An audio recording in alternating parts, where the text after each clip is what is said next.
नमस्कार। आपका अखबार के अंक में आपका स्वागत है। मैं हूं प्रदीप सिंह।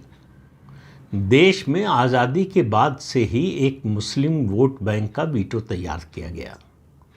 बहाना बनाया गया कि इससे देश जो है सेकुलर होगा। हम कोई थियोक्रेटिक स्टेट नहीं बनने जा रहे पाकिस्तान की तरह, हिंदू राष्ट्र नहीं बनने जा रहा है भारत, तो इसलिए मुसलमानों को रोका गया। जो मुसलमान हिंदुओं के साथ रहना नहीं चाहते थे, जिन्होंने अपने लिए अलग देश मांगा और ले लिया, उनको रोका गया कि एक वोट बैंक तैयार होगा। और लंबे समय से वो वोट बैंक पहले कांग्रेस के लिए काम करता रहा, फिर क्षेत्रीय दलों के लिए। 2014 के बाद से भारतीय जनता पार्टी ने इस मुस्लिम वोट बैंक वीटो को तोड़ना शुरू किया। देश में मुस्लिम बहुल 3 राज्यों की सूची बनाएं तो पहले नंबर पर जम्मू कश्मीर आता है, फिर दूसरे नंबर पर असम आता है और तीसरे नंबर पर पश्चिम बंगाल आता है। उत्तर प्रदेश में मुस्लिम वोट का वीटो लंबे समय तक चलता रहा। तो भारतीय जनता पार्टी ने सबसे पहले 2016 में असम में, जहां 33% आबादी है मुसलमानों की, वहां मुस्लिम वोट के वीटो को तोड़ दिया और सरकार बना ली। और सामने कांग्रेस थी जिसको मुस्लिम वोट जो है मिलना तय था। इसके बावजूद दूसरा, उत्तर प्रदेश में 2017 में मुस्लिम वोट के वीटो को ख़त्म कर दिया उत्तर प्रदेश की राजनीति से कि जिसके साथ मुसलमान होगा उसकी सत्ता होगी। इसलिए सपा बसपा में होड़ रहती थी। लंबे समय तक कांग्रेस के साथ था, वो कांग्रेस सत्ता में थी। फिर सपा बसपा में मुसलमानों को अपने साथ जोड़ने की होड़ लगी रहती थी। तो जिधर मुसलमान जाता था उधर सत्ता बनती थी। बीजेपी ने उसे तोड़ दिया।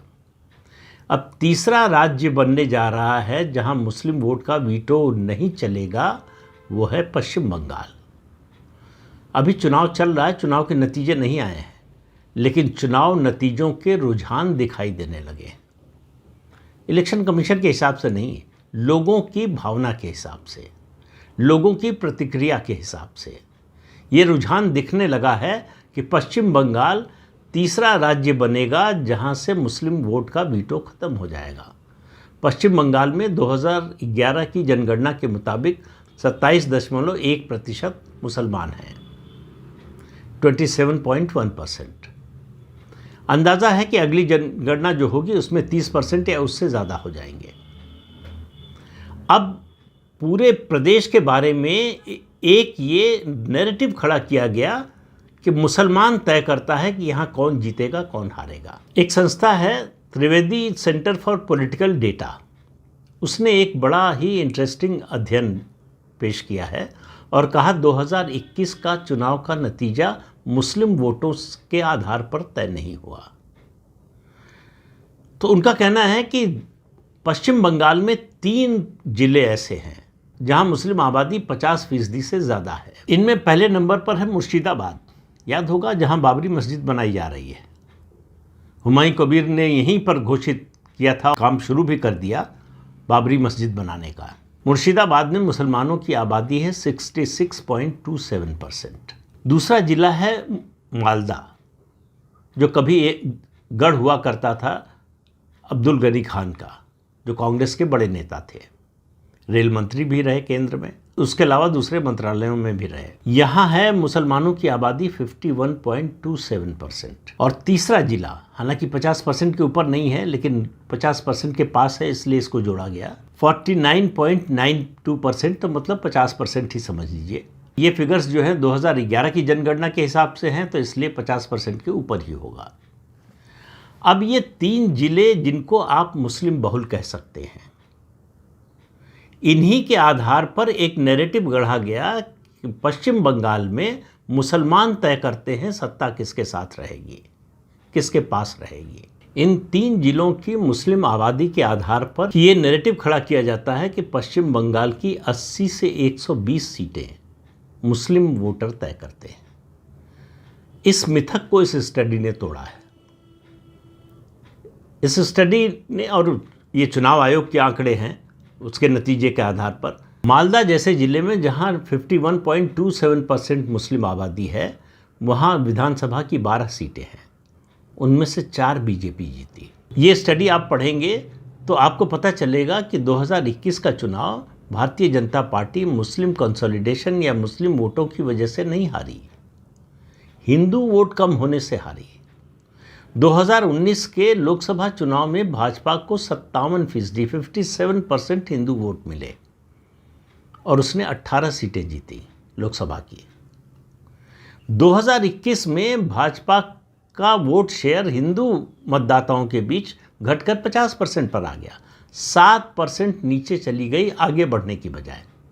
उम्मीद थी कि 21 में जो है हिंदू वोटों का कंसोलिडेशन ज़्यादा होगा, बीजेपी को हिंदू वोट ज़्यादा मिलेंगे, पर ऐसा हुआ नहीं। बीजेपी 22 ऐसी सीटें जीती थी 21 में जिसको जहां आबादी जो है अधिकांश मुसलमानों की नहीं थी, और टीएमसी 13 ऐसी सीटें जीती जहां मुस्लिम आबादी निर्णायक नहीं थी। अब आप देखिए 2016 से कैसे, मतलब खास तौर से 2011 में ममता बनर्जी के आने के बाद से कैसे राजनीति बदलना शुरू हुई। 2016 में 49% से ज़्यादा वोट लेकर टीएमसी को 211 सीटें मिली, कांग्रेस को 12.25% वोट मिले और उसको 44 सीटें मिली, सीपीएम को 19.75% वोट पर 26 सीटें मिली। तो मुस्लिम वोटों के बंटवारे से भी टीएमसी का नुकसान नहीं हुआ, ये 2016 का चुनाव बताता है।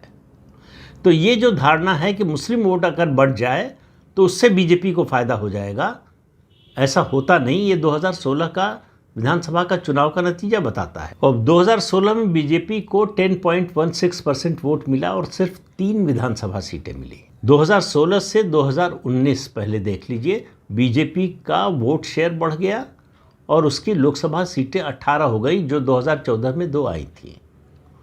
2014 में नरेंद्र मोदी के प्रधानमंत्री बनने के बाद भी बीजेपी को लोकसभा की सिर्फ 2 सीटों पर सफलता मिली, पश्चिम बंगाल में, और 2016 के विधानसभा चुनाव में सिर्फ 3 सीटों पर।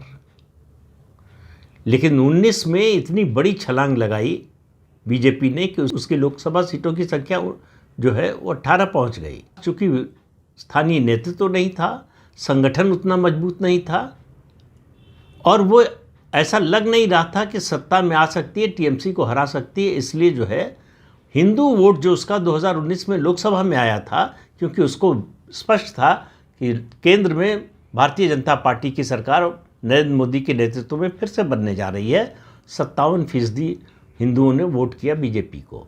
लेकिन 2021 में उनमें से 7% चले गए टीएमसी की तरफ। अब मुसलमानों के सामने एक और समस्या है, वो एक मुश्त वोट करते हैं। जब वोट करते थे एक समय कांग्रेस पार्टी को, फिर सीपीएम को, और फिर अब ममता बनर्जी को। 2016 में 59 मुस्लिम विधायक थे। जब एक मुश्त वोट दिया, टीएमसी को देना शुरू कर दिया 2011 के बाद 2016 में, तो उनकी संख्या घटकर 44 रह गई। और इस बात को टीएमसी ने समझ लिया कि मुसलमानों के पास कोई विकल्प नहीं है। तो 2016 में टीएमसी ने 56 मुस्लिम उम्मीदवार उतारे थे विधानसभा चुनाव में, लेकिन 2021 में सिर्फ 44 को उतारा। तो एक मुश्त वोट देने और एक पार्टी के साथ जाने का नतीजा ये हुआ कि मुस्लिम प्रतिनिधित्व घट रहा है। ये बात मुसलमानों को दिखाई दे रही है। तो सवाल ये है कि इसका नतीजा क्या होगा। इसका नतीजा जो ये स्टडी कहती है, उसके मुताबिक मालदा और मुर्शिदाबाद में, इन 2 जिलों में कांग्रेस का रिवाइवल हो सकता है। और इन 2 जिलों में कांग्रेस के रिवाइवल का मतलब सीधा सीधा टीएमसी को नुकसान। तो टीएमसी को नुकसान का पहला कारण ये, अब आप सीक्वेंस जो है ऊपर नीचे भी कर सकते हैं। एक कारण ये, पहला अगर ना भी कहना चाहें तो एक कारण ये। दूसरा एसआईआर, 91 लाख से ज़्यादा वोट कट चुके हैं, और सबसे ज़्यादा नुकसान टीएमसी को हुआ है, क्योंकि जो घुसपैठिए थे काफ़ी संख्या में भाग गए बांग्लादेश, और काफ़ी संख्या में वोटर बनने के लिए सामने नहीं आए, क्योंकि उनके पास डॉक्यूमेंट नहीं थे। जिन्होंने फर्जी डॉक्यूमेंट के आधार पर मतदाता सूची में नाम जुड़वाने की कोशिश की, उनका जुड़ नहीं पाया। ये जो लॉजिकल डिस्क्रिपेंसी में है जो वो 27 लाख से ज़्यादा, वो दरअसल उनमें ज़्यादा संख्या ऐसे ही लोगों की, ऐसे ही मतदाताओं की है जो वास्तव में है नहीं मतदाता, लेकिन फर्जी डॉक्यूमेंट्स के आधार पर, दूसरे तरीक़ों से मतदाता बनना चाहते हैं।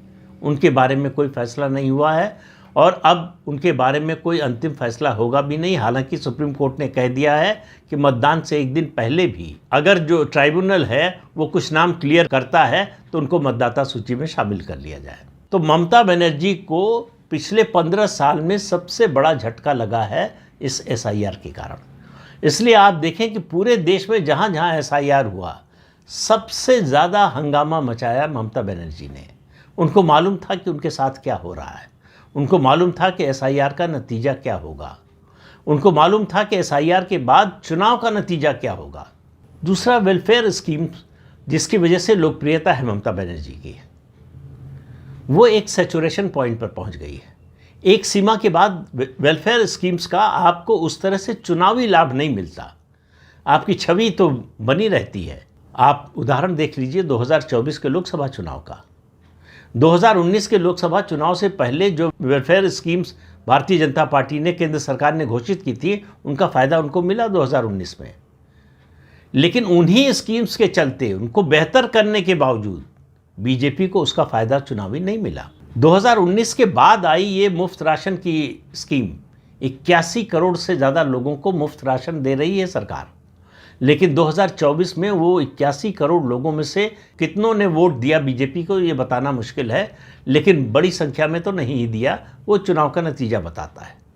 तो हर वेलफेयर स्कीम की एक शेल्फ लाइफ होती है, उसके बाद शुरुआत होती है उसके डिमिनिशिंग रिटर्न की, कि उसका फ़ायदा मिलना कम हो जाता है और एक ऐसी स्थिति आती है कि उसका फ़ायदा मिलना बंद हो जाता है। तो ये जो मिथक बना हुआ है कि पश्चिम बंगाल में मुसलमान जिसके साथ होगा सरकार उसकी बनेगी, ये टूटने जा रहा है पहली बार पश्चिम बंगाल में। उत्तर प्रदेश में टूट चुका है, असम में टूट चुका है और असम में तो तीसरी बार टूटने जा रहा है और पश्चिम बंगाल में पहली बार टूटने जा रहा है। यही गलत धारणा, ये गलत नैरेटिव, इसके कारण तुष्टीकरण की सारी हदें पार कर गई TMC ममता बनर्जी। उसका मैंने पहले भी एक वीडियो में कहा था कि सैचुरेशन पॉइंट पहुंच गया है। अब आप मुसलमानों के लिए कुछ भी करें, वो आपको जितना वोट देते हैं उससे ज़्यादा नहीं दे सकते। 2021 के चुनाव में लगभग 75% मुस्लिम वोट TMC को मिले थे। आपसे अभी कह रहा हूं कि 2026 के विधानसभा चुनाव में TMC को 75% मुस्लिम वोट नहीं मिलेगा, उससे कम मिलेगा। और जो वोट 2021 में 7% हिंदुओं का चला गया था बीजेपी का, और जो 2019 में मिला था, उसमें बढ़ोतरी होने वाली है। वो 7% तो लौटेगा ही, उसके अलावा उसमें जुड़ेगा। और सबसे बड़ा फ़ायदा जो होगा बीजेपी को और सबसे बड़ा नुकसान जो TMC को, कि वो जो लोग रहते नहीं थे पश्चिम बंगाल में या जो लोग जीवित नहीं थे, उनके वोट जो फर्जी तरीके से TMC डलवाती थी, वो इस बार नहीं हो पाएगा। जिस तरह से सेंट्रल फोर्सेस पहुंची हैं, उसको देखकर आप समझ सकते हैं कि इस बार का चुनाव किस तरह से स्वतंत्र और निष्पक्ष होने जा रहा है। BSF, CISF, CRPF, ये सभी सेंट्रल फोर्सेस पश्चिम बंगाल पहुंच चुकी हैं और इन सब की बैठक हो चुकी है, मीटिंग हो चुकी है। अब कुछ लोग कह रहे हैं कि भाई आप सेंट्रल फोर्स लगाकर जो है चुनाव जीतना चाहते हैं। तो आज ही सोशल मीडिया पर मैंने एक पोस्ट देखी शमिका रवि की, प्रधानमंत्री के इकोनॉमिक एडवाइजरी कमेटी जो है उसकी मेंबर हैं। उन्होंने 70s में RK लक्ष्मण का टाइम्स ऑफ इंडिया में छपा हुआ कार्टून जो है रिप्रोड्यूस किया है, जिसमें दिखाई दे रहा है कि नीचे सड़क पर टैंक, ऊपर जो है फाइटर जेट घूम रहे हैं। तो कोई पूछ रहा है कि भाई ये क्या युद्ध होने जा रहा है, क्या होने जा रहा है, युद्ध के हालात हैं क्या? तो कह रहे नहीं, निष्पक्ष चुनाव कराने के लिए सब हो रहा है। तो 70s और 2026 आप देखिए कि पश्चिम बंगाल में क्या बदला है। लेकिन 4 मई को पश्चिम बंगाल बदलेगा, ये मुझे स्पष्ट दिखाई दे रहा है। तो इस अंक में इतना ही। अगले अंक में फिर मिलेंगे किसी नए मुद्दे के साथ। तब तक के लिए अनुमति दीजिए। आपसे अनुरोध है कि चैनल देखिए, शेयर कीजिए, लाइक कीजिए और सब्सक्राइब जरूर कीजिए। नमस्कार।